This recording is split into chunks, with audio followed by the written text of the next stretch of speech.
Sir నమస్తే అండి. మరి తిరుపతి లడ్డు కల్తీ విషయంపై జగన్మోహన్ రెడ్డి గారు నిన్న ప్రతి దేవాలయాల దగ్గర ధర్నా చేయించడం కానీ, ఒక నిరసన కార్యక్రమాన్ని తెలియజేయడం కానీ, అలాగే ఆయన నాకు మతం లేదు, నా మతమే మానవత్వం అని చెప్పేసి కామెంట్ చేయడం కానీ, అసలు ఆయన ప్రెస్ మీట్ మీరు చూసే ఉంటారు కదా, అసలు ఏ విధంగా రియాక్ట్ అవుతారు జగన్ గారి వ్యాఖ్యల మీద? నమో వెంకటేశాయ. నేను ఒకటే చెప్తున్నానండి, అసలు దేన్ని పిలుపునిచ్చారు? మీరు తప్పు చేసి తప్పుని ఒప్పులాగా చేయాలనుకునే ఆలోచన మీకు వస్తుందంటే మీరు ఎంత దుర్మార్గులో ఇంకా మీ విజ్ఞప్తి వదిలేస్తున్నా. కానీ కరుణాకర్ రెడ్డి గారు టీటీడీ చైర్మన్ లేదా టీటీడీ దాంట్లో సభ్యుడిగా ఆయన కూతురి పెళ్ళి ఎలా చేశారండి? నేను ఒకటే అడుగుతున్నా కరుణాకర్ రెడ్డి గారిని, నీ ఎవరి దేవుడికి వాళ్ళ సాంప్రదాయం వాళ్ళ గొప్పేనండి. క్రిస్టియన్స్ దేవుడికి వాళ్ళ గొప్ప, అల్లా అంటే ముస్లిమ్స్ గొప్ప, హిందువులకి వెంకటేశ్వర స్వామి గొప్ప, రాములు వారు గొప్ప, ఇంకో దేవుడు వీళ్ళకి గొప్ప.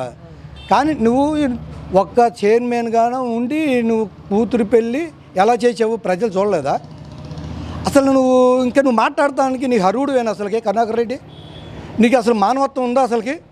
అసలు ఎందుకు మాట్లాడుతున్నావు నువ్వు? అసలు నీ కూతురు పెళ్ళామో క్రిస్టియన్ మతంగా చేసావు, ఇప్పుడు నువ్వే టీటీడీ బోర్డు చైర్మన్గా ఉండవు. అసలు నీకు చైర్మన్ ఇచ్చిన ఎదొక బుద్ధి లేదు ముందు అసలుకి. ఎందుకంటే అట్ట కడుపు రగిలిపోతుందండి. మేము మొన్న ఏప్రిల్ నెలలో కూడా వెళ్ళామండి తిరుపతి. కరోనా టైంలో 2 సార్లు వెళ్ళాం. నూకలు అన్నం పెట్టాడండి ఈ జగన్మోహన్ రెడ్డి. నేను దాదాపుగా నాకు 16 సంవత్సరాల వయసు దగ్గర, ఇప్పుడు నాకు 54 సంవత్సరాలు, 16 సంవత్సరాల వయసు దగ్గర నుంచి నేను వెళ్తానే ఉండా. ఏ గవర్నమెంట్ వచ్చినా తిరుపతి దేవస్థానంగానే చూసింది, కానీ ఇంత దుర్మార్గంగా లడ్డు అంటే దేవుడి దగ్గర పోయి వచ్చి ఓపికన్నట్టు 5, 10, 2 ఎవరి స్థాయి తగ్గట్టు వాళ్ళు తెచ్చుకుంటారండి.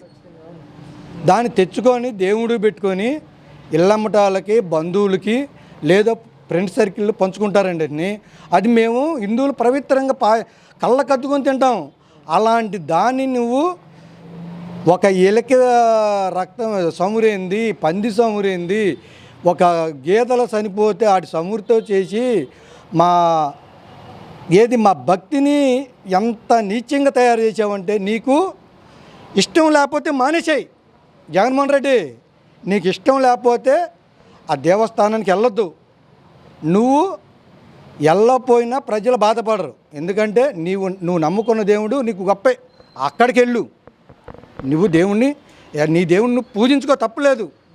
కానీ నువ్వు చేసిన పాపానికి, నువ్వు చేసిన దుర్మార్గానికి నీకు ఆనాడు మీ నాన్న ఏమన్నాడో తెలుసుగా? 7 కొండలు ఎందుకు అన్నాడు? అసెంబ్లీలో అన్నాడు. ఆనాడు కూడా ప్రతిపక్షంలో ఉన్న నాయకులు ఏమన్నారు? వద్దు, ఆ దేవుడి దగ్గరికి వెళ్ళొద్దు, అది పవిత్రమైన దేవాలయం, ఆయన స్వయంగా వెలిసిన దేవాలయం, అది దాని జోలికి వెళ్ళొద్దని చెప్పినా కూడా వినకుండా వెళ్ళాడు. తెల్లారి 10 గంటలకు 12 గంటలు రచ్చబండ కార్యక్రమానికి వెళ్ళి కాకులకి గద్దలకు పోయినట్టు పోయాడుగా నల్లమల అడవుల్లో. ఏ మొక్క తెచ్చి నువ్వు ఆడ సమాధి కట్టావో నీకు తెలీదు, నాకు తెలీదు. ఏదో వాళ్ళు చెప్పారు, తెచ్చి కట్టి దాని సమాధిలా పూజించుకుంటున్నావు. అది నీ ఇష్టం. అది ఎందుకంటే వాళ్ళు ఏదో చెప్పారు, చేశారు, నువ్వు చేసుకుంటున్నావు. కానీ ఈ లడ్డు, ఈ తిరుపతి దేవస్థానం విషయంలో నువ్వు చేసిన తప్పు ప్రపంచ దేశంలో హిందువుల మనోభావాలు దెబ్బతీసేవాయా? ఎందుకు చెప్తున్నానంటే, ఆ దేవుడు ప్రసాదం ఎక్కడ మన భారతదేశంలో కాదు కదా, ప్రపంచ దేశాల్లో కూడా ఆ క్వాలిటీ రాదు. అలాంటి దాన్ని నువ్వు సర్వనాశనం చేశావు. దానికి ఆ దేవుడు ఏమి చేయలేక నిన్ను ఈ రకంగా నీకు 11 సీట్లు ఇచ్చారు. నువ్వు గమనించట్లే. ఇంకా మీ నాన్నకు ఆనాడు ఆ శిక్ష వేశాడు, నీకు ఆ శిక్ష వేశాడు. అలానే ఇక్కడ రాజధానిలో 25 ఎకరాలు తిరుపతి టీటీడీ బోర్డు కింద దేవస్థానం కట్టుపని రైతులు ఆనాటి ప్రభుత్వం ఇస్తే నువ్వేం చేశావు? అంటే గుడి కూడా నేనే కట్టించానని చెప్పి వీడు బొంద కట్టాడు. ఆనాడు చేసిన ఏంటంటే, ఆనాడు టీటీడీ బోర్డు నుంచి వచ్చినాయండి డబ్బు. అది ఈయన సొమ్ము కాదు, నా సొమ్ము కాదు, ప్రజల సొమ్ము. దాన్ని 136 కోట్లు పెడితే ఈయన 36 కోట్లు 26 కోట్లకు వచ్చేసి దాన్ని ఎలాగో ఇంద్రభవనం ఉండాల్సిన దాన్ని ఈయన అక్కడ పక్కన ఒక చర్చి కట్టాలని ఆయన దాన్ని కుదించుకొచ్చి ఎంతో పవిత్రంగా ఉండాల్సిన దేవాలయాన్ని కుదించుకొచ్చి మన ఇల్లు కట్టావు. అది ఆ చేసిన పాపాలన్నీ నీ అంటాడి నీకు 11 సీట్లు ఇచ్చారు. జగన్మోహన్ రెడ్డి గారి కల్తీ లడ్డు విషయం మొత్తం కూడా డైవర్షన్ పాలిటిక్స్లో భాగంగా చంద్రబాబు నాయుడు సృష్టించిందే అని చెప్పేసి పదే వాళ్ళ నాయకులు కానీ జగన్మోహన్ రెడ్డి కానీ మాట్లాడుతూ ఉన్నారు. ఎలా చూస్తారు అసలు దీన్ని? అంటే నువ్వు చేసిందేమో ఒప్పు పక్కాడు చేసింది తప్ప అంటే ల్యాబుల్లో ఇప్పుడు రక్త పరీక్షకి ఇస్తున్నామండి. ఒక బ్లడ్ పరీక్ష దేనికి ఇస్తున్నాం? టైఫాయిడ్ మలేరియా ఏదో అది వచ్చిన దాన్ని బట్టే మనం మందులాడేది. మరి ఆ దాన్ని ల్యాబ్ పంపించి ఇది తేలినాకే కదండి ఎవరైనా మాట్లాడుతుంది. అంతకుముందు ప్రపంచవ్యాప్తంగా వేల మంది లక్షల మంది కోట్ల మంది తిన్నామండి. దాన్ని ఎవరికి తెలియదు. దేవుడు ప్రసాదం అనుకొని కళ్ళ కొద్దుకొని మహాప్రసాదం తిన్నామండి. ఆయన చెప్తే ఇప్పుడు చంద్రబాబుకి ఏమవసరం అండి? చంద్రబాబు ఆయన దేవుడిని ఆయన పూజించుకుంటున్నాడు, తప్పులేదండి. ఆయన నమ్మిన దేవుడు ఆయన పూజించుకుంటున్నాడు. కానీ ఈయన చేసేదానికి ఆయన మీద నింది చేస్తే ఎట్టగండి? అసలుకి ఈయన చేసిన తప్పులు ఒక తప్పైందండి. ఇజావాడ దొరగూడలో రథాల పోతేనేమో ఆ కొడాలని అదవన్నాడు. ఏమన్నాడు? ఆ పోతే చేపిస్తాను నీ అమ్మ మూడు సొమ్మది, నీ చేపిస్తాను నీ అమ్మ మూడు సొమ్మదిని ప్రజలందరిది.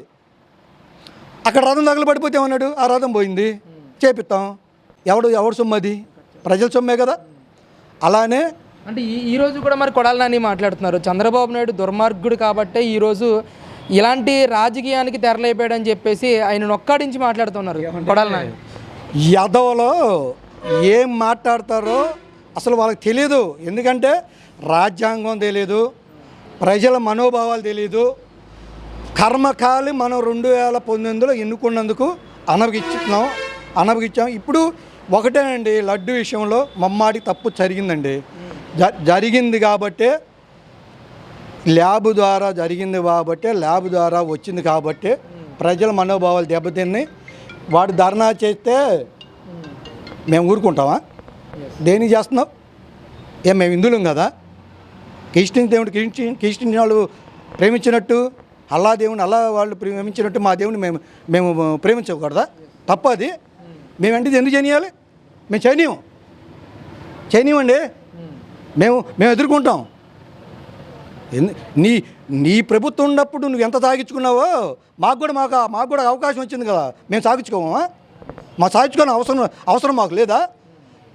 భారతదేశంలో హిందువులారా, ఆంధ్రప్రదేశ్ హిందువులారా, నేను ఒక అమరావతి రైతుగా చెబుతున్నా, ఇకనైనా మేల్కోండి. ఆంధ్రప్రదేశ్ గత ప్రభుత్వం చేసిన తప్పులన్నీ ఒక్కోటిగా బయటపడుతున్నాయి. మీకు అభిమానం ఉంటే అభిమానంగా ఉంచుకోండి. కానీ హిందూ సాంప్రదాయ ప్రకారం ఏది దేవుడు అంటే మన ఇలవేలిపోయిన వెంకటేశ్వర స్వామి అది విగ్రహం కాదండి. అది ఒక భగవంతుడు గెలిచిన రూపం అండి. అది దాన్ని హిందువులు ప్రపంచ దేశంలో వాళ్ళు కూడా చాలా గౌరవంగా ఎక్కడికి వెళ్ళిపోతే తిరుపతి కూడా హిందువులు వెళ్ళి రావాలని ఒకసారి కోరుకుంటారండి. అట్టానే ఆ ప్రసాదం అనేది నేను మొన్న నెల రోజుల నాడు మా పిల్లలకు కూడా పంపించానండి. యుఎస్ వాళ్ళు తెలిసి వాళ్ళు నెల రోజులు కదండి, ఏప్రిల్ నెలలో నేను తిరుపతిలో వచ్చి పార్సల్ చేశానండి. వాళ్ళు తెలిసి వాళ్ళు కూడా చాలా బాధపడుతున్నారండి. ప్రపంచంలో ఎక్కడున్న హిందువులు చాలా బాధపడుతున్నారు. హిందువుల మనోభావాలు దెబ్బతిన్నాయి. దుర్మార్గుడు అనే జగన్మోహన్ రెడ్డి వాడు పిలుపునిస్తే దాన్ని మేము పక్కాగా ఎదుర్కొంటామండి.